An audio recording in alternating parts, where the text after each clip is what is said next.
So try to find a comfortable position of this body.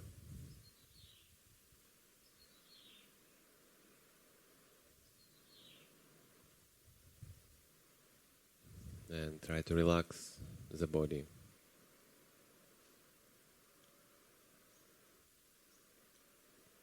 As well as relax the mind, any worries or thoughts or any other mental activities, try to let go.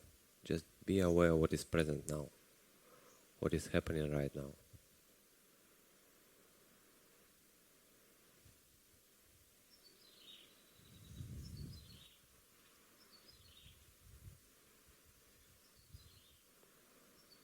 Maybe some sounds.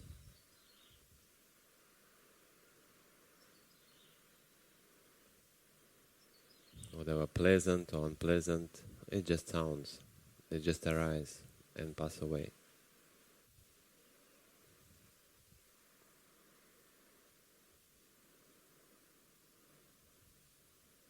And what else? What else happening right now?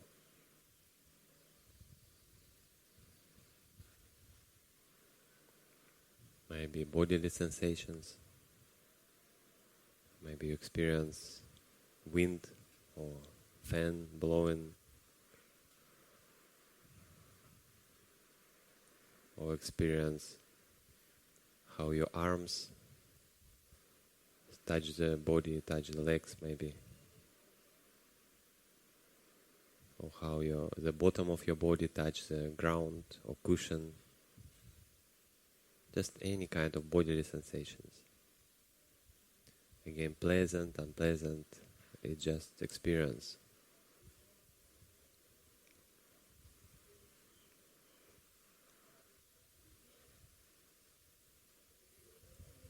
And what else? What else I may experience? What else happening?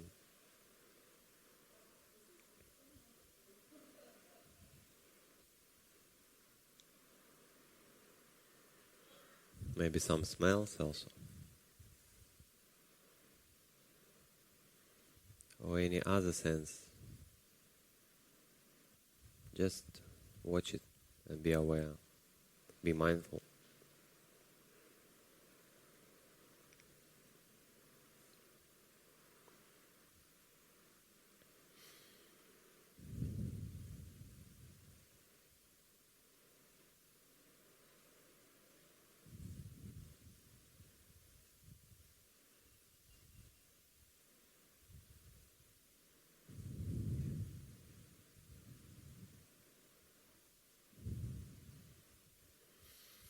And we try to keep this present moment awareness, present moment mindfulness, and we may proceed to some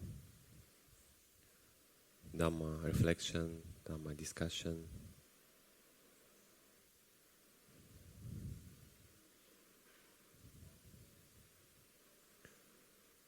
So there is interesting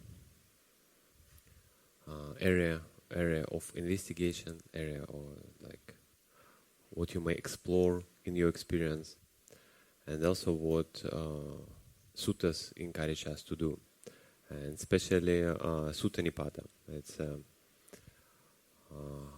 compilation of very concise compilation of ideas.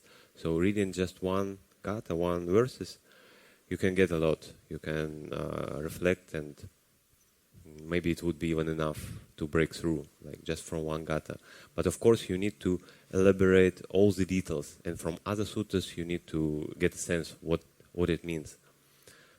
So, yeah, as they usually say, like almost every sutta have enough information to get through, to get free, to be free. But you need support of other suttas to understand all details in that one sutta. So, yeah. So these several sutta, what I will bring today, several passages from suttas. And the first one called Dhodaka Manava Pucha Sutta. So Dhodaka, it's his name. Manava, it means person or gentleman. So the question of the gentleman of Dhodaka, his name. And he say, Yan kinchi sampajanasi. So whatever person or I may experience, may know, may perceive, udhamadho tiriyancha madhye.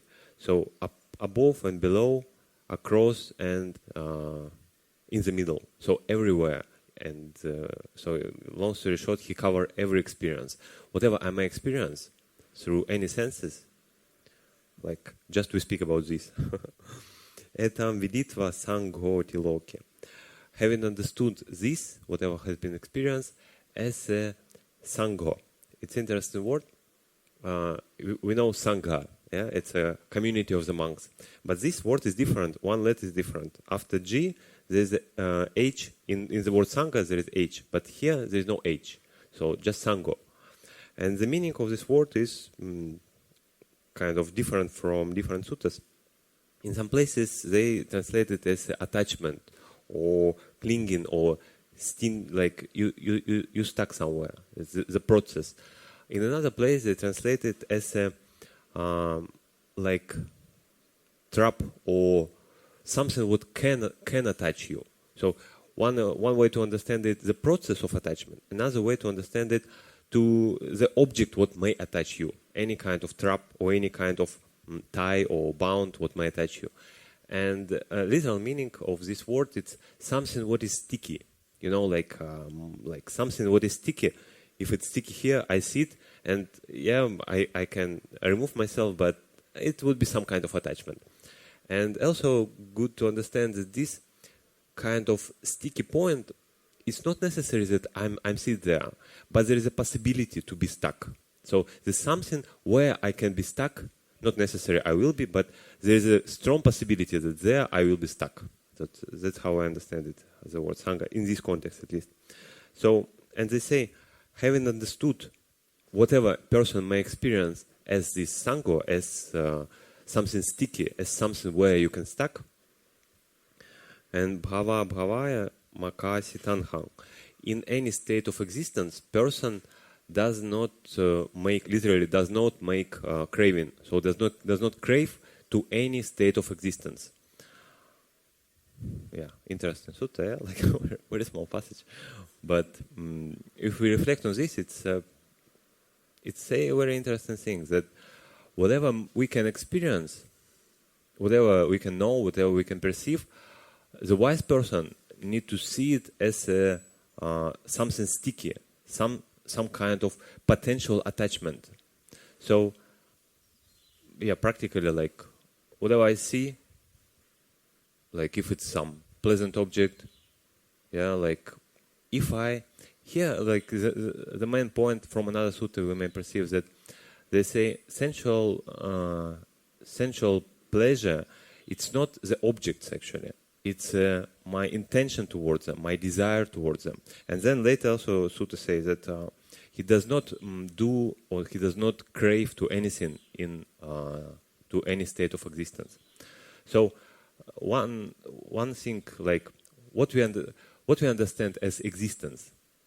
Usually existence, it's something, some experience. We have some experience. We may see, we may think, we may experience bodily sensation, or even when we speak about some other planes of existence. So there may be no body, but still some experience there. So some experience there. Existence equal experience. This is obvious. Yeah?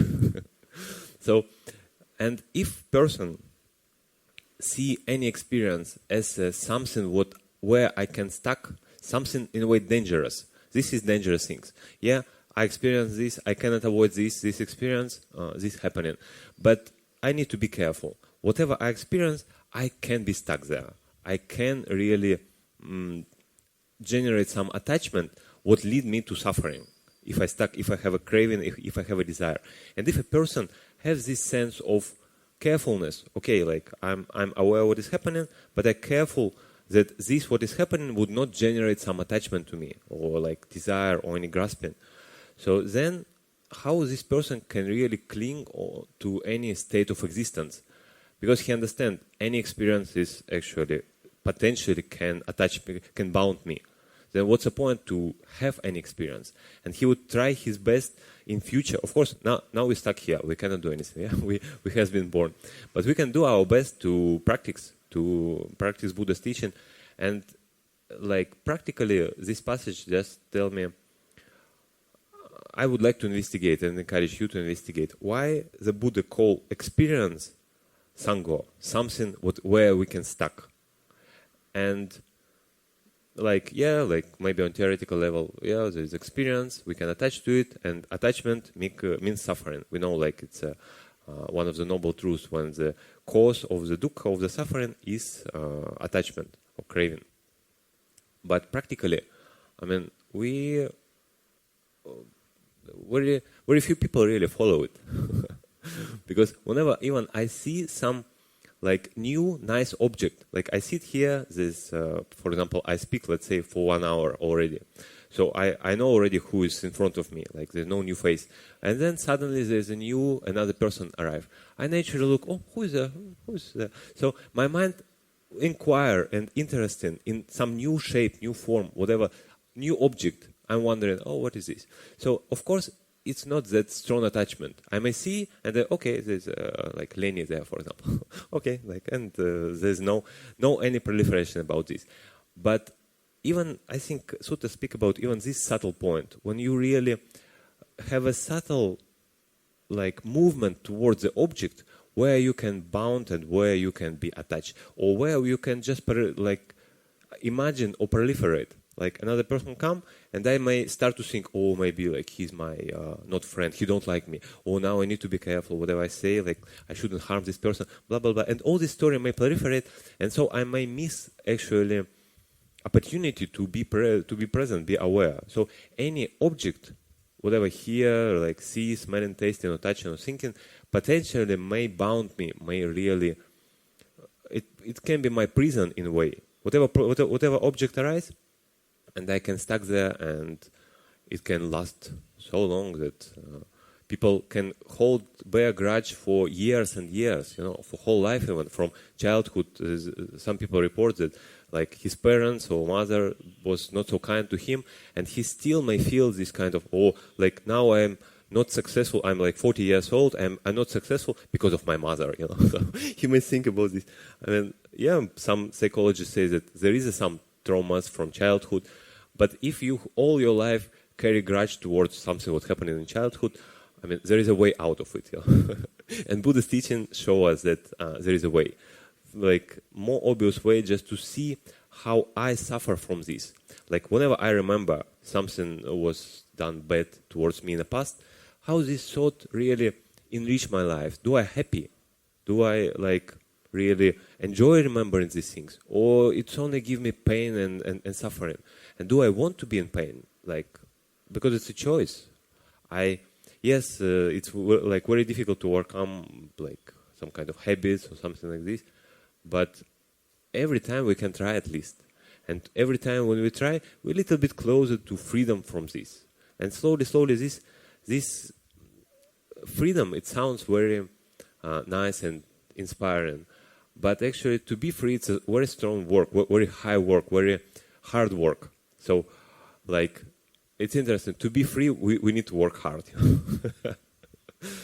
But the thing is, this give you like result almost immediately.